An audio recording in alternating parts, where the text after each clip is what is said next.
On today's... Wait a second, what is this?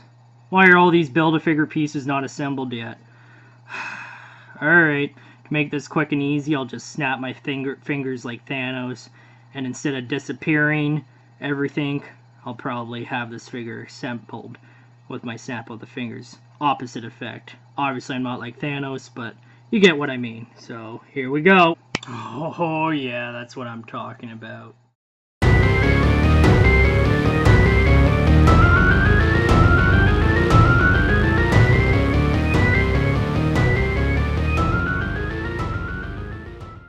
Again, guys, no further introduction, because you know what we were going to build towards.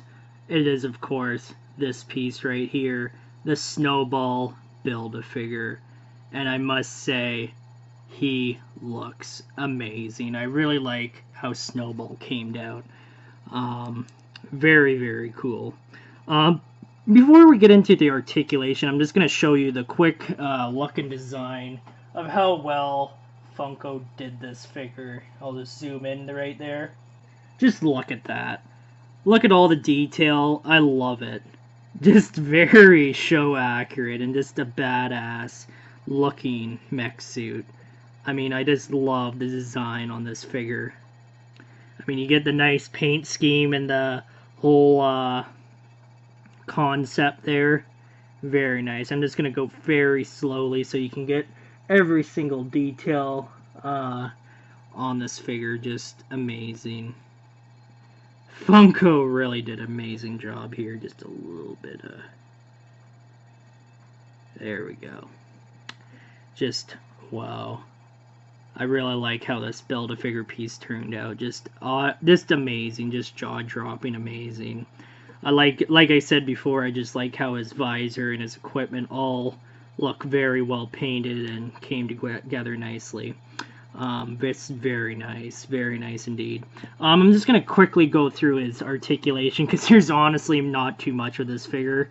Again, has no articulation in the elbow areas, but what he does have, though, is full articulation and ball jointed area of the arm there. Both arms go that way, so that's very cool.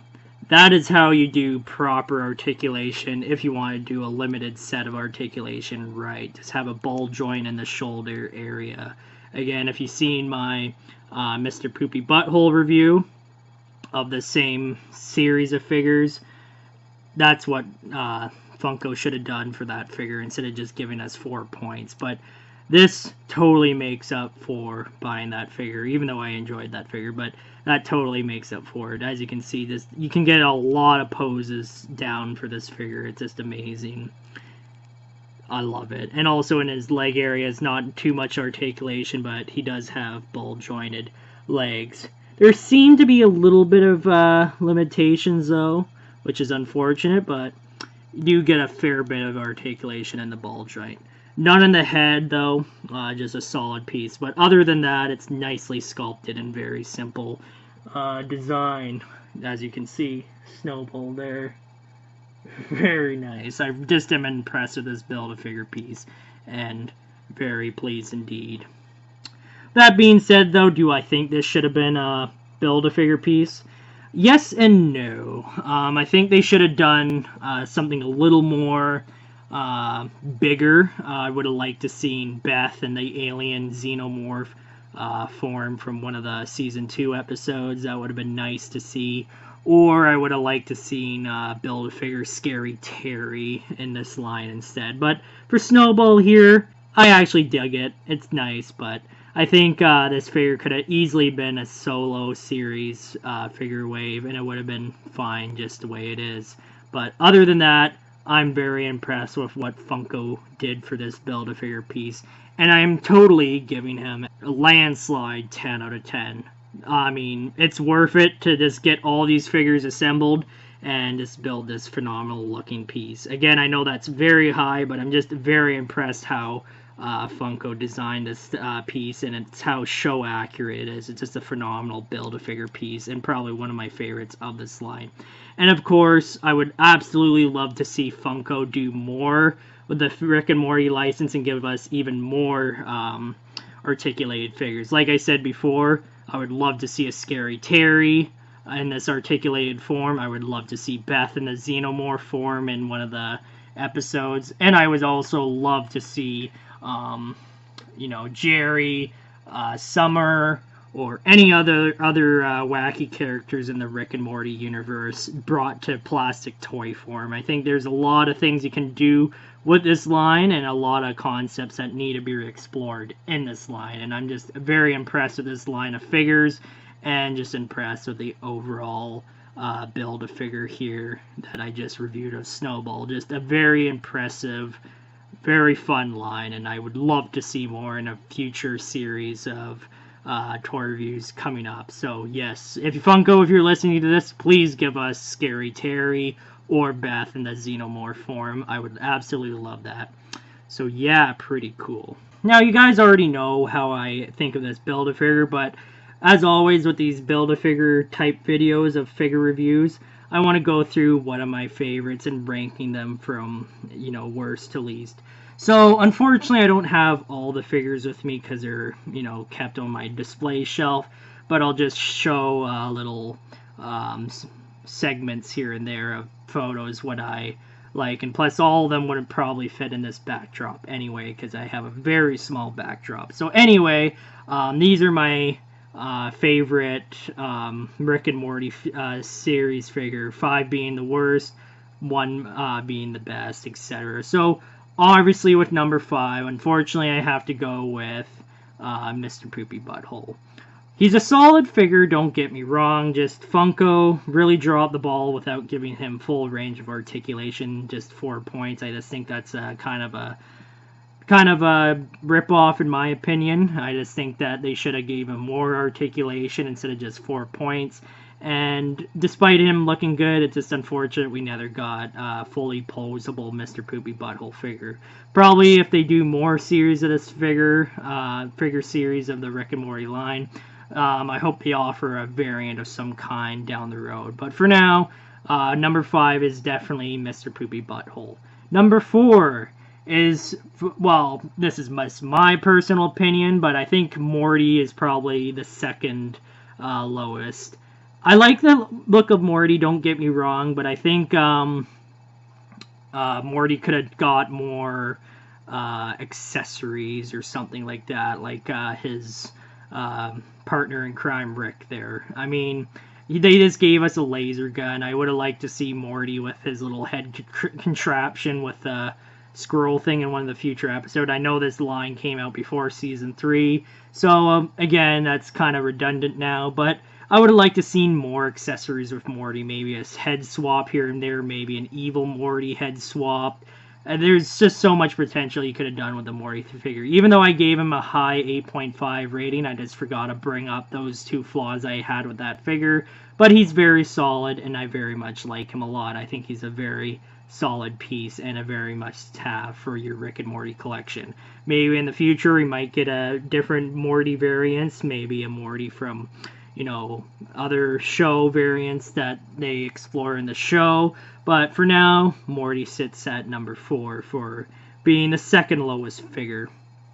Number 3, and again, this might be just my opinion, but I think I would have to put Bird Person at number 3. Mainly because he's a solid figure, but he doesn't come with anything. Just a standard, he's just a fine figure. It's nothing special, nothing worse. It just is what it is. It's just a simple sculpt, very nice. Can't complain there. Would I like to see more accessories, etc.? Of course, but seeing how Bird Person didn't have a whole lot of stuff to work with in the show, he's just there. It's fine for what it is. So I'm not complaining at one bit, at least. Bird Person sits well for number 3 in my opinion. Number 2, obviously I gotta go with Rick Sanchez here. I absolutely love how Rick came out in the plastic toy form. I like how they gave his iconic portal gun, and it was just phenomenally well sculpted, and I just like how the figure looked overall. No complaints whatsoever. I think Rick is a phenomenal looking figure and probably one of the best, well, second best of this line, and he is definitely worthy of sitting number 2 in this spot for the whole ranking of the Rick and Morty Series 1 figures of the SnowBall wave. And of course, number 1, again, for the single figure reviews, number 1 is obviously Mr. Meeseeks. I think he's a great figure. I like how well he's painted, how simple he is, and just a really cool looking figure. Obviously the top spot above, if I had to rank all of them, not including this Build-A-Figure right here, but obviously my most favorite is Mr. SnowBall here. I really like how SnowBall came out, and to be honest, I think the whole wave that made up for this SnowBall figure here is well worth the price of collecting all these figures to make up SnowBall here. SnowBall, just again, I can't keep on gushing about this figure and keep on, you know, saying high praises for the piece. SnowBall here is phenomenal, and probably is, if he was a single card figure, he would definitely be in my number 1 spot, but seeing how he's a Build-A-Figure, I had to omit him. But SnowBall here is definitely my favorite, followed by Mr. Meeseeks. So yeah, in case you guys are wondering how my ranking was of these figures, there you go. So that is it of it in a nutshell. So that is it for today's Toy Box Tuesdays video today, guys. Again, a bit of a mouthful there, but again, hope you enjoyed this video. And as always, from Morgan Entertainment, stay entertained. Also, before we close out, I just wanted to say, look forward for more Halloween horror-related videos in the next couple of months. I know we've been doing Rick and Morty stuff for the past couple of weeks, but for now, Toy Box Tuesdays might take a little bit of a hiatus break because I'm actually going to focus on more movie reviews. So if you like that sort of thing, anything geek, anything horror-related, any of that, look forward to that because we're fastly approaching the Halloween horror season, so it's time that I do some, well, horror-related stuff, and one of them being movie reviews. So I may do some horror-related toys, but you'll just have to stay tuned and find out. Just, you know, as always, as I always say, just hit that subscribe button, hit the bell icon, like this video, etc., just to be notified, and just stay tuned for more of my videos that I do. Anything geek is my motto, and anything geek is on this channel, and will always will be till, well, whenever I do videos or whenever I stop making videos or whatever. Anything geek, if you do like that sort of thing, just stay tuned. And again, look forward for more Toy Box Tuesdays for me, and for probably some eventual horror Toy Box Tuesdays for me. So anyways, guys, that is it for today's Toy Box Tuesdays video. I know I rambled on there, but just excited to get this figure built and excited to make more content, more horror Halloween content for you guys in the next coming week. So stay tuned for that, and just stay tuned for everything else. So alright, guys, from Morgan Entertainment, this is the last thing I'm going to say, but from Morgan Entertainment, stay entertained.